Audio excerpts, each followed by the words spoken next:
Yo, what up mga tropa? Papunta tayo sa Proa. Doon tayo nagtatrabaho.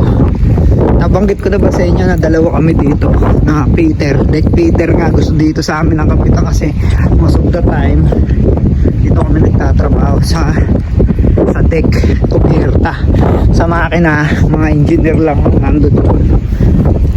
Engineer tsaka wiper tsaka electrician, wala kaming oiler, okay? Ano man yung barko, yun yung tropa kong okra, okay? Yan, Deck Peter din yan most of the time. Tignan natin.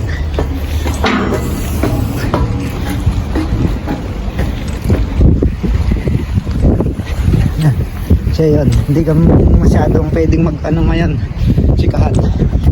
Pakita ko sa inyo yung tinrabaho natin. So yung naging trabaho ko ito. So, yan yung naging job order. So tapos na yan, sa kabila naman tayo. Ito yung luma oh. Ginawan ko ng bago. So yung luma niya, wala na.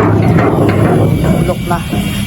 So kung tsaka ano, may masyado siya maluwag. Ito to, papalitan ko pa to. Tignan nyo, pakita ko sa inyo. Yan yung luma niya oh. Tingnan mo, masyadong maluwag, kasyang yung tao. So yun yung ginawa natin ng dating tropa natin. Tapos may tali. Yung dating ginawa ko, mapanood nyo naman sa video, ibang design naman ngayon yung ginawa ko dito. Purong round bar. Dati kasi is parang ano gratings ang ginamit ko dati na galvanize. So this time ang ginamit ko na round bar kasi walang gratings dito. Pero mas okay to, para yung tubig madaling tumagos pagka magbasyada or nagnabigasyon tayo na low pressure, tapos na nakababa to, walang problema, hindi to mababali kasi round bar siya. Gumamit ako dito ng round bar na 20mm, okay? So makapal na rin yung aking, pinalitan ko lahat, pati yung pinaka ano nya, bisagra kumbaga, pero ano siya, pad ice binutas ko. Hindi ko na ginrind dito, hindi na, ganyan na lang kasi makapal naman siya. Yung nag-grind ko yun oh, tingnan nyo, makinis to. Ayan oh, hindi ko na pinaganda kasi may gagawin pa ako dun. Okay lang naman yun para sa akin, hindi ko na siya pinaganda. So kung gusto nyo makita kung paano ang sistema pagka tatanggalin at isisecure, wala na yung tali-tali katulad ng usually na ginagawa nila. Naglalagay sila ng tali dito, ayan oh, pag sinasandal nila, so tinatalian pa nila. Okay, kita oh, ganyan, tapos nakatali. Ito wala na to, dating gawi pag si kuya gumawa, wala nang tali-tali. So pakita ko sa inyo front cam ko, okay, saglit lang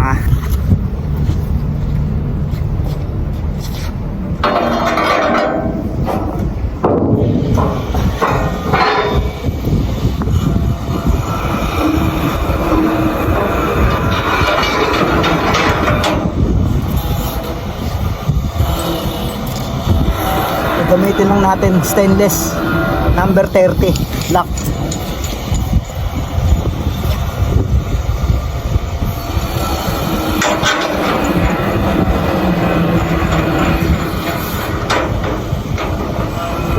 Okay, so pakita ko sa inyo.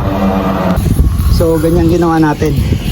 Posibleng matanggal yan kung susuot yung tao dyan tapos tatanggalin niya to. Hindi niya na masyado yung matanggal kasi hindi na kailangan ng padlock.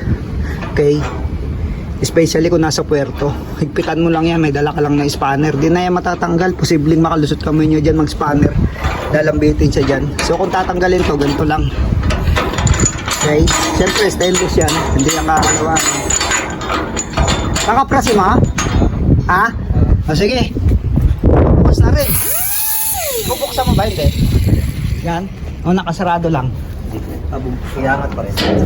O sige, taglit nakaprasin niya kasi iyanin niya pa-primeran ito. Okay, sandal niya yan, hindi niya natatalian. Pag sandal niya dyan, set mo lang dito, boom. Tapos yung nandito, ito na yung nakalagay natin dito, sir, yung ganun.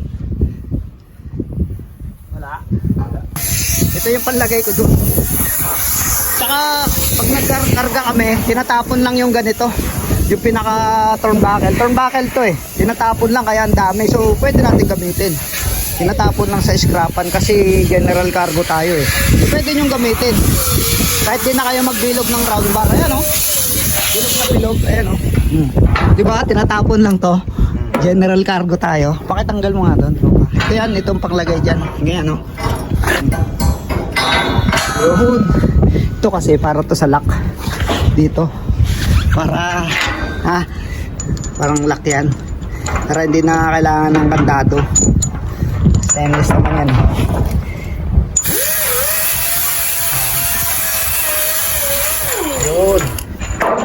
Yun, general cargo. Ay natapon lang yan. Napakita. So dito tayo. Proceed tayo sa kabila. So yun lang. Yung si share ni Kuya, job order. Sabi ko sa inyo, anong sabi ko sa inyo before? Kung naalala nyo, yung palagi ko sinasabi sa inyo dati, ang trabaho dito sa barko, pag natutunan mo na, especially sa barko, di ka mawawalan ng sakay. Importante lang, lagi kang fit sa medical. Kasi ang trabaho dito sa barko, especially may crane, okay, ganton mo na, heavy lift, handy max or handy size, panamax, cape size. Yan. Yung mga yan, mga bulk na yan, kahit container, pareho lang din. Yung mga yan, pare-pareho lang ng trabaho. Pag nasakay kayo, unang beses, kahit sa inter-island, kumuha nyo, tapos pag international kayo, pareho lang. Kaya, kahit saan kayo lumipat na ibang kumpanya, kung gusto nyo lumipat, mag-upgrade ng sahod, pwede yun. Pareho lang ng trabaho. Yung ginawa na to, how many times na, paulit-ulit. Ngayon, naulit na naman. Diba? Nakita nyo? Dito na naman. Kung hindi itong gagawin niya ito, ilang beses tayo gumawa niya kasi minsan nauhuros yan. Yan, pagka ano na yan, medyo manipis na. Kailangan kasi yan para yung ito, pagka yung anchor, manipis na minsan ito, humuhuros to. Kaya nakabangil yan dyan para hindi bumagsak yung anchor. Kasi pagka nag-anchorahe kayo sa loop pressure na may bagyo, gaganong gagalaw-galaw. Hindi siya maghuhuros, lock yan lang. So yun na, yun ang ating sineshare. Tapos sometimes lalagyan pa nila ng kable. To yung kable na yan, pinapalupot nila rito. Tapos sinushoot nila dito sa bahagi na yan para hindi bumagsak. So yun lang, trabawin muna natin itong pangalawa nating ang tawag nila dito ay sa ISPS kasi to eh, para sa stowaway. Hindi naman to harang sa anchor para hindi mahulog ang anchor. Hindi kaya nito yung anchor. Ang pinagagamitan niya para walang makapasok na tao pagka nakaangkorahin ganyan sa mga maraming pirate na bansa, mga pirata katulad ng Africa, ganyan yan, Masumbik, Richards Bay, yung mga ganyan, Africa, even sa Durban minsan ganun, tsaka mga halimbawa yung tawag dito, yung mga Pakistan, basta mga bansang may mga pirata, binababa yung anchor, laging nakababa din to, secured yan. Okay, let's go. Salamat.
Yun, tapos na to mga tropa, tapos na to. Ito na yung pinaka-pinali nya.